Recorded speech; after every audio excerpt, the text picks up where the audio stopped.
Hi, and welcome to Crash Course Catholicism, a podcast about Catholic teaching and why it makes sense. I'm your host, Caitlin West.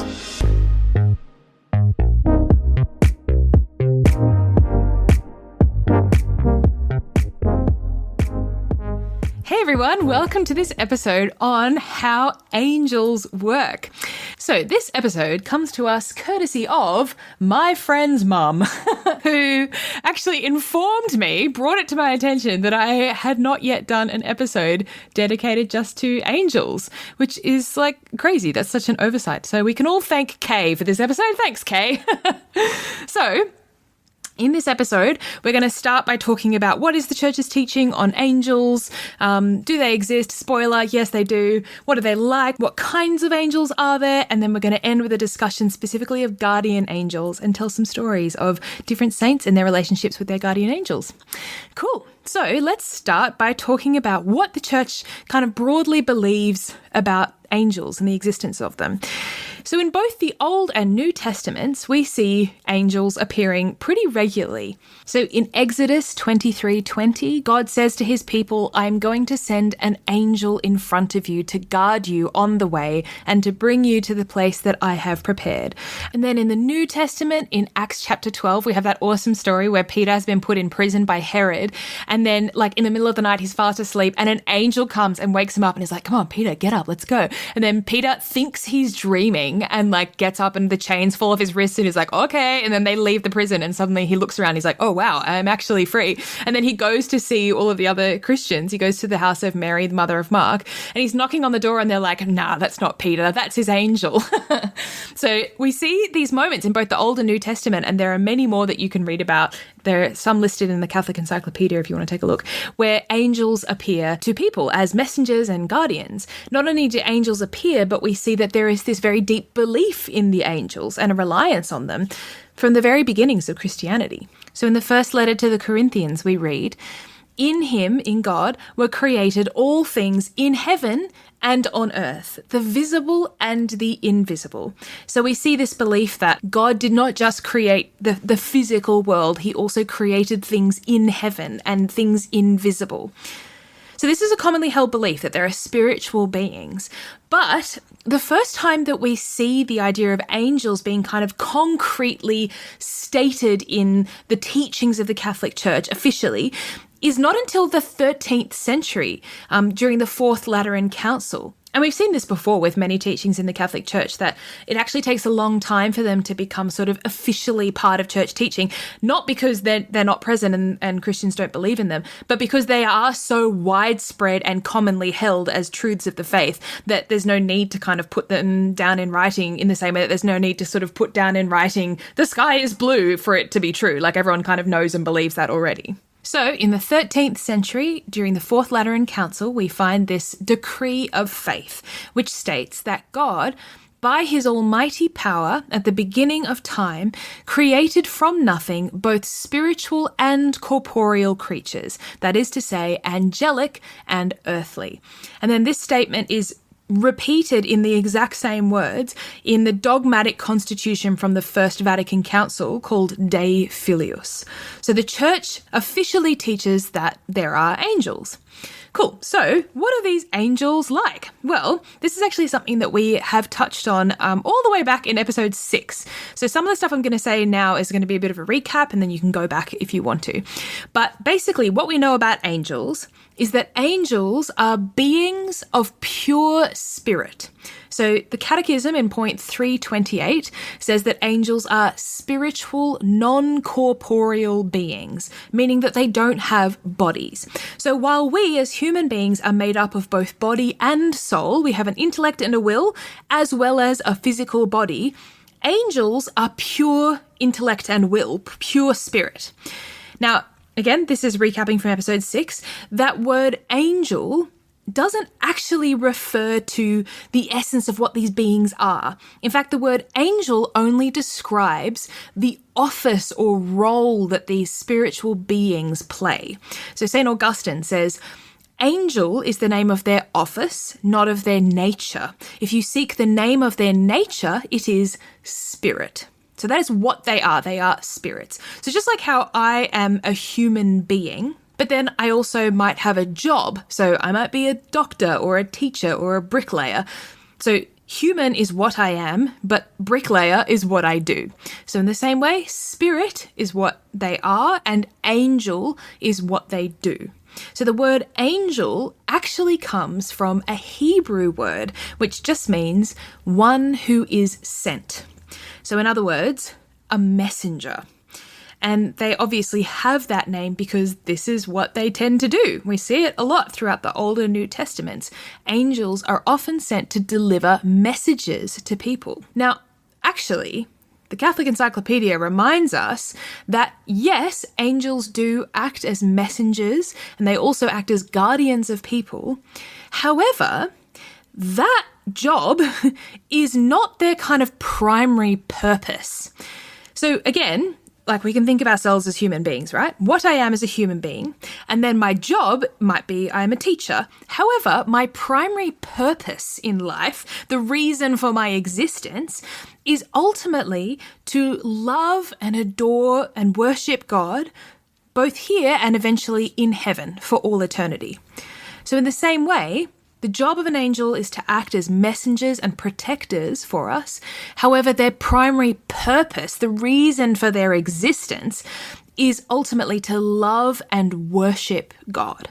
The Catholic Encyclopedia says that angels are first and foremost attendants upon God's throne in that court of heaven.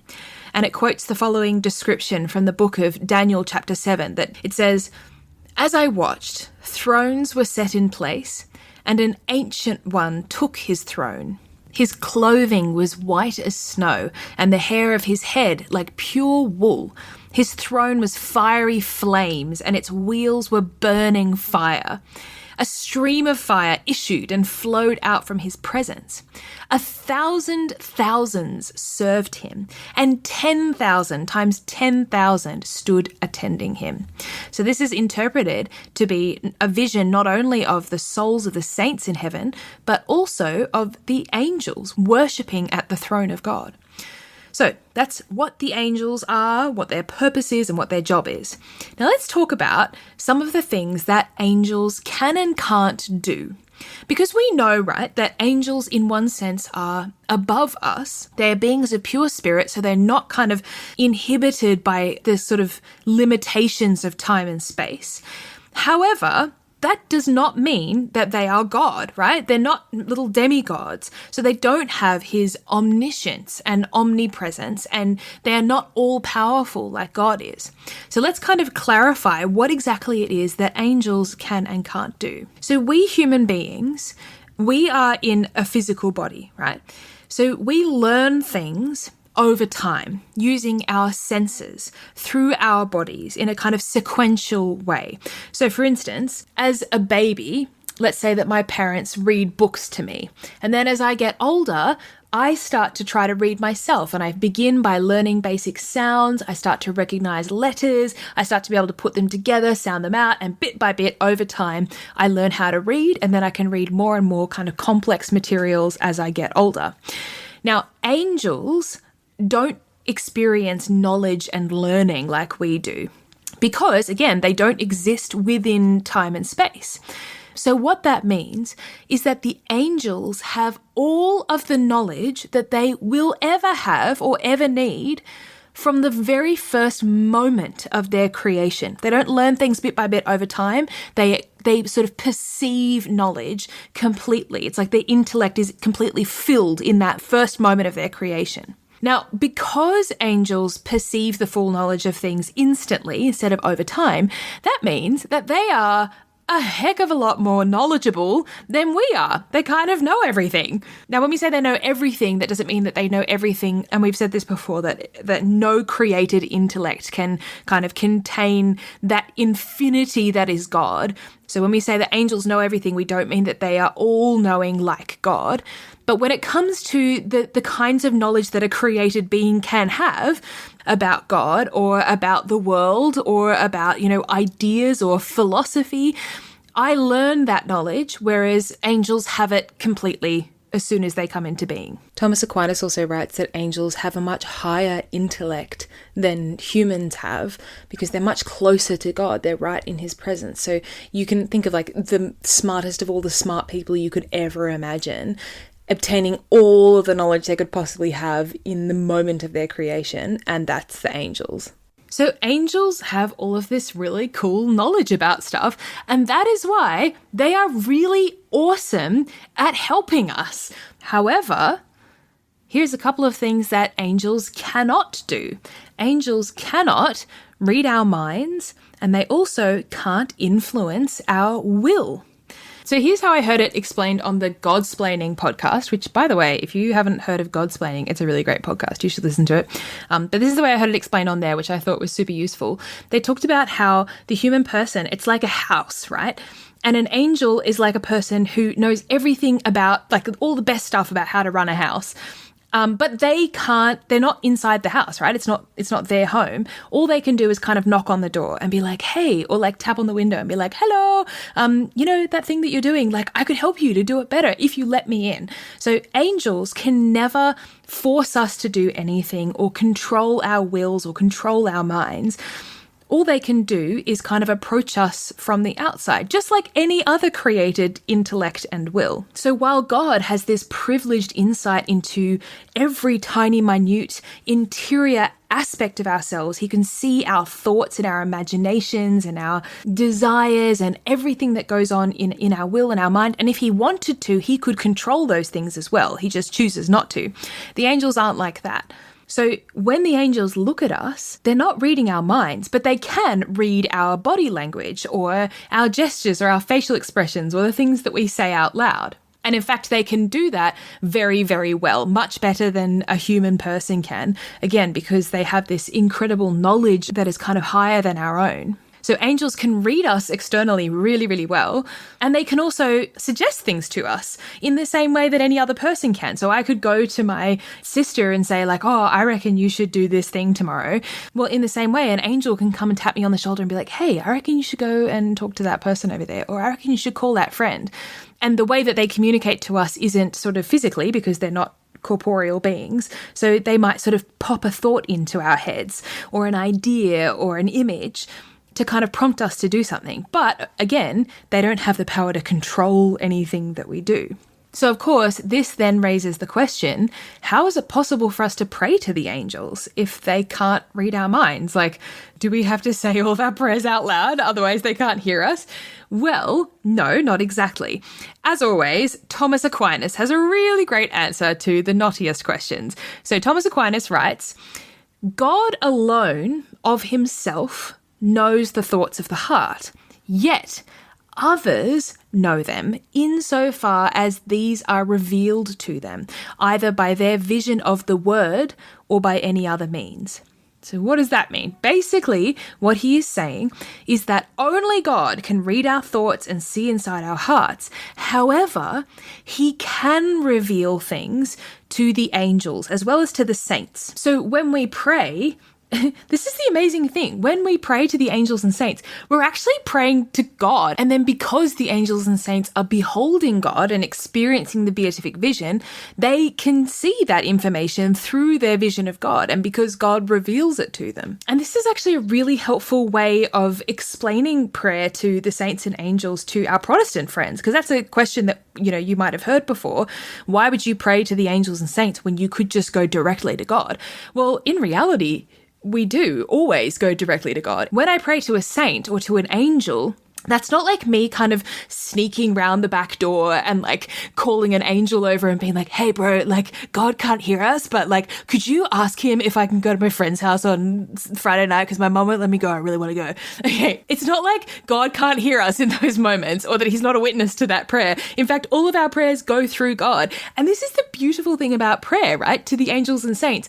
It's the communion of saints. Our prayer is like all of us standing together before God, and I'm asking God for things, and then I'm turning to the person next to me in front of God and being like, quick, help me, like pray for this with me in front of God.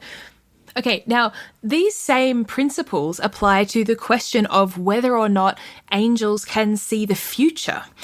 and this also comes from Thomas Aquinas, angels don't have this privileged capacity to see into the future. However, again, God can reveal future events to them when necessary.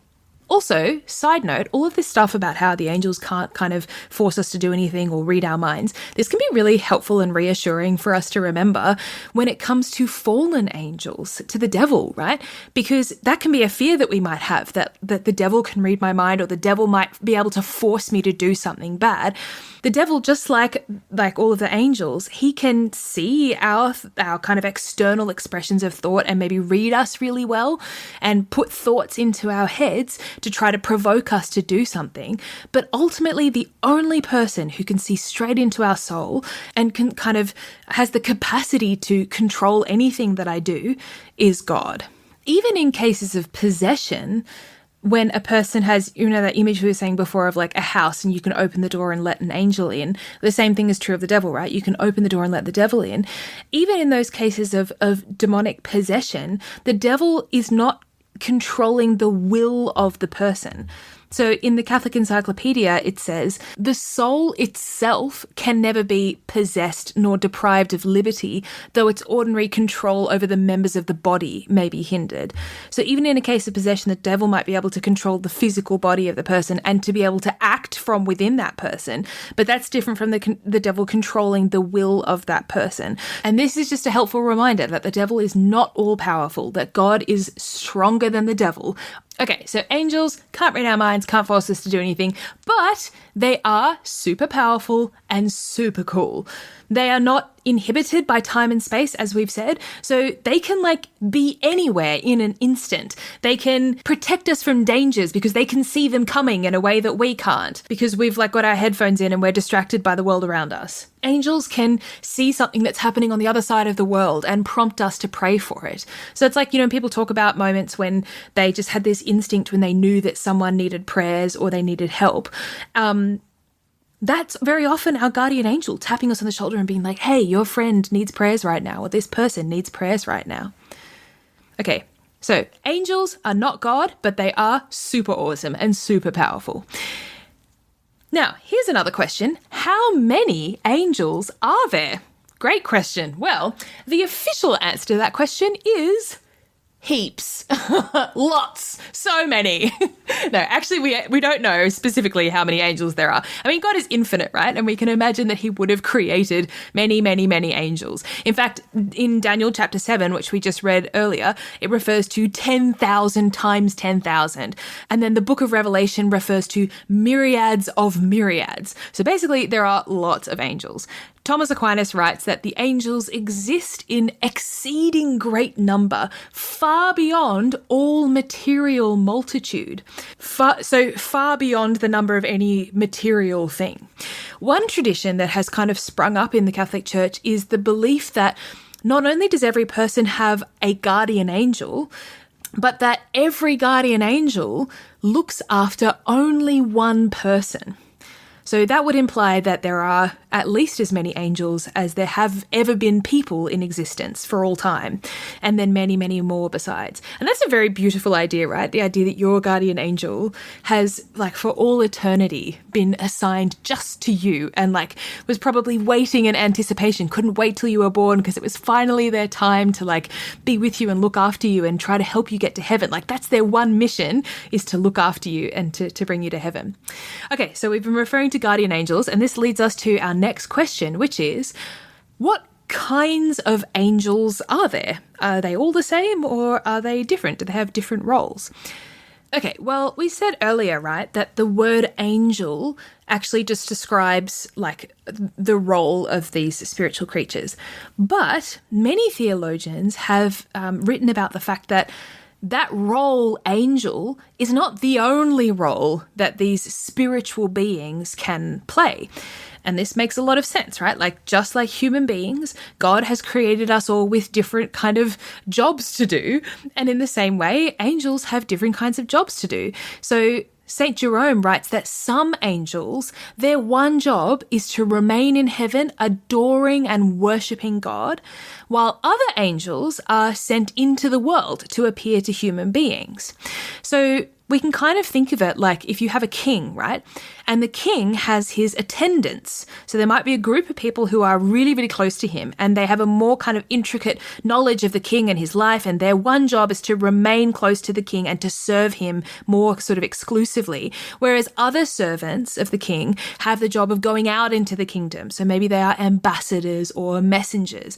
And it's obviously not that some of them love the king more or less, it's just that they have different roles. So the same has been said of the angels. In fact, there was a theologian in the 5th century whose name we actually don't know, but he used the pen name Dionysius, and he actually organized the angels into 9 kind of levels that are based on references to the angels in Scripture. And these are seraphim, cherubim, thrones, dominions, virtues, powers, principalities, archangels, and angels. And then Thomas Aquinas agrees with Dionysius in the Summa Theologiae, and he basically writes that these 9 sort of orders of the angels just refer to their different roles and also to their rank in heaven. So again, we can turn to that image of the king and his different attendants who have different ranks and different roles. The same can be said of the angels. Now, this is something that isn't like official church teaching, the idea of like a hierarchy of angels. But it is something that, many Catholics and Catholic theologians accept, and it makes a lot of sense. Because we see the same thing in the human world around us. God creates all of us with a different role and a different kind of calling in mind, and the same is true of the angels. Now, we've talked kind of in passing about guardian angels, but let's go into that idea a little bit more deeply. What are guardian angels? So St. Jerome writes, "So valuable to heaven is the dignity of the human soul that every member of the human race has a guardian angel from the moment the person begins to be." So this is an idea that, again, has been present ever since the very beginnings of Christianity. We saw it in that chapter from Acts. We saw it in Acts chapter 12, which we talked about at the beginning of this episode. And we also see our Lord making reference to guardian angels in Matthew chapter 18, when he places a child in front of the apostles and says to them, "Take care that you do not despise one of these little ones. For I tell you, in heaven, their angels continually see the face of my Father." So this is an official teaching of the Catholic Church that we all have a guardian angel. In the Catechism point 336, it says, "From its beginning until death, human life is surrounded by watchful care and intercession. Beside each believer stands an angel as protector and shepherd, leading him to life." So this is the tradition of the church that has been around since the beginning, that we all have angels guarding and protecting us. In fact, on the 2nd of October, which just recently passed, we had the Feast of the Guardian Angels. So what are guardian angels? I love the way that Tolkien describes them. Tolkien, who, in case you weren't aware, wrote Lord of the Rings. Tolkien described guardian angels as God's very attention itself, personalized. I love that. I think that's a beautiful description. Our guardian angel is like a personal attendant that God has sent to us to look after us and to help bring us to heaven. Okay, now here's a question that is commonly asked by people regarding the guardian angels. And that question is, can I name my guardian angel, or can I try to figure out what my angel's name is? And this is something that has been popular at different times, that people will either give their guardian angel a name or they'll say a prayer to be like, "Please tell me what your name is." Now, you may have heard this before, but actually the Catholic Church discourages people from naming their guardian angels or trying to kind of find out what the name of their guardian angel is.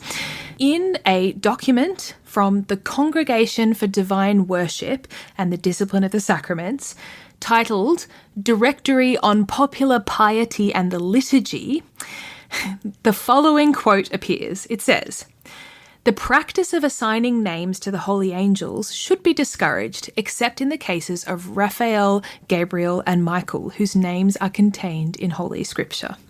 So this is actually the only place where the church explicitly addresses this question. In this one random little document, sort of tucked away, it's there. It says the church discourages people from naming their angel. The reason for that is that we see this over and over again in the Bible, that naming someone or knowing a person's name implies a kind of power over them. And by naming your angel, there's a kind of implication that, like, I'm in charge of you. The only angels whose names we actually know because they have been given to us are the names of the archangels, Gabriel, Raphael, and Michael. And apart from that, we shouldn't name the angels. Now, having said all of this, it's important that we don't kind of get overly scrupulous or freaked out about it. So if we hear this and think like, oh my gosh, when I was 5, I named my guardian angel Bob, just, I thought it's affectionate and I've always called him Bob, and like, oh my gosh, I've committed some terrible sin or something. Okay, don't freak out. Don't panic. It's not like some sort of mortal sin if you've named your guardian angel. But, there are kind of good reasons and there's a reasonable logic to the idea that it's not a good idea to name your guardian angel. You can just refer to your guardian angel as your guardian angel. Padre Pio writes the following. He says, "Develop the beautiful habit of always thinking of your guardian angel, that near us is a celestial spirit who from the cradle to the tomb does not leave us for an instant, guides us, protects us as a friend, a brother, will always be a consolation to us, especially in our saddest moments." So every single one of us has someone right by our side from the beginning of our life to the very end. It was funny, I was talking to my friend the other day and she was like, oh, can you just imagine if we had like special glasses that we could put on and we could just see the guardian angel? She's like, it'd be awesome. It'd be like watching Mission Impossible. Just watching them in like like somersaulting, stopping us from getting into stupid situations, protecting us, like jumping in the way so that we don't walk into oncoming traffic or whatever. The angels are around us all the time. It's so easy to forget. But we are constantly being helped and guided by the guardian angels. And we can think of all of the times when they have saved us from something and we didn't even realize it, either something spiritual or something physical. In fact, a friend of mine actually tells a story of this one time where she was walking along the road and she came to a crossing and the light went green. So she went to walk across the road and she suddenly heard this voice in her head saying, stop. And she was so surprised. She was like, what the heck? What was that? And so she stopped. And in that moment, a car came like screaming past, like running right through the red light. And she was like, oh my gosh, I would have been hit by that car. So that's a very dramatic example. But little things like that happen to us all the time because we have someone who is constantly there looking out for us. So there are actually so many beautiful stories of people being helped by their guardian angels, including the saints. So one saint who is famous for having a really solid relationship with his guardian angel is Padre Pio. So apparently he would often tell people that if they needed to talk to him or they needed his help and they couldn't get to him for whatever reason, they should just send their guardian angel instead. It's so beautiful. Actually, it reminds me of a friend of mine does a thing where whenever someone says that they need prayers for something and he can't be there personally, he'll be like, okay, what time is it? Okay, great. I will send my guardian angel to be with you in that moment. I think that's really beautiful. But anyway, Padre Pio, there's this story of a man called Cecil who was like a spiritual child of Padre Pio. And then one day Cecil got into a car accident and he was really badly injured. So his friend went to the post office to send a telegram to Padre Pio back in the days of telegrams to let him know what had happened and to ask for his prayers. But when the friend got to the post office, he found that there was already a telegram there from Padre Pio saying that he knew about the accident and that he was praying for Cecil. And he was like, what the heck? How did he hear about it? So once Cecil got better, the two of them went and saw Padre Pio and they were like, hey, thank you for your prayers, but how did you know about the accident? And apparently he replied, what, did you think angels move as slowly as planes? That's great. I think that's so cool. Another saint who had a great relationship with her guardian angel was Saint Faustina. So Saint Faustina was a mystic who often saw visions of our Lord appearing to her. And some of these visions were very kind of difficult and intense. Like at one point she was given a vision of purgatory that was really sort of harrowing. And she said that in these moments, she always had her guardian angel beside her, offering her comfort or supporting or accompanying her. And she often repeats this in her diary. She says, my angel never left me for an instant. And then apparently these two other saints, Saint Gemma Galgani and Saint Catherine of Siena, had a really great relationship with their guardian angels. And apparently both of them would pray not just to their guardian angels, but also with their guardian angels. Apparently both of them would like kneel, or they would walk around with their guardian angels, and they would take turns saying the different parts of the prayers together. So you know when you pray the rosary with someone, you might say the first half of the Hail Mary and they say the second half. Well, that's how these saints prayed with their guardian angels. They would say the first half and then the guardian angel would say the second half. I love that. And then there's this great anecdote from Pope John the 23rd. Father Califano, who was the postulator for his cause for canonization, said that Pope John the 23rd had a tendency to get kind of overly anxious about things, and he would worry about things too much. And he said that when he was first elected Pope, he was really overwhelmed by the responsibilities of the role, and he was getting really anxious about it. And then he said that one day, it says, I dreamed about my guardian angel, and he told me not to take everything so seriously. And then finally, another saint who really loved the angels is Saint Josemaria Escriva. Apparently, one practice that he had was to always greet the guardian angel of anyone he was speaking to. At one point in his life, his alarm clock broke, but he couldn't afford to buy another one. So he was like, what am I going to do? Like, I need to get up early in the morning, but I don't have an alarm clock. So he told his guardian angel, he was like, right, this is your job. You have to wake me up at this time every morning. And then every single morning, precisely on the dot, he would just wake up. And then finally, there's this really great little anecdote about St. Josemaria, and this is told by someone who knew him well. He said, during some days of rest that we spent in a rented house in a village in Lombardy, we would play bocce ball every so often to get a little exercise. Since we didn't know the rules of the game too well, at times we would make up our own. I remember that during one of these games, St. Josemaria threw a ball unusually well and made an exceptional score. But he said immediately, that doesn't count. I was helped by my guardian angel. I won't do that anymore. I love that. He had a little moment of weakness where he was like, hey, guardian angel, help me with this shot. Okay, so to finish this episode, let's turn to a little examination of conscience that Pope Francis has given us about our guardian angels. So these are some questions that can help us to think about how my relationship with my guardian angel is. Pope Francis says, how is my relationship with my guardian angel? Do I listen to him? Do I bid him good day in the morning? Do I tell him, guard me while I sleep? Do I speak with him? Do I ask his advice?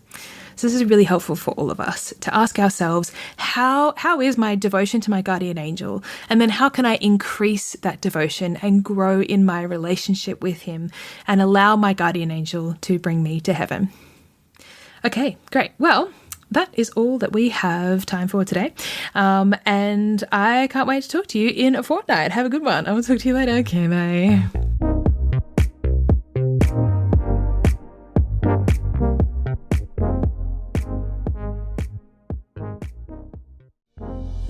Hey friends, thanks for listening to this episode. If you are enjoying the podcast and you would like to see it continue and reach many more people, then I invite you to consider becoming a supporter on Patreon. There's a link to Patreon in the show notes of this episode.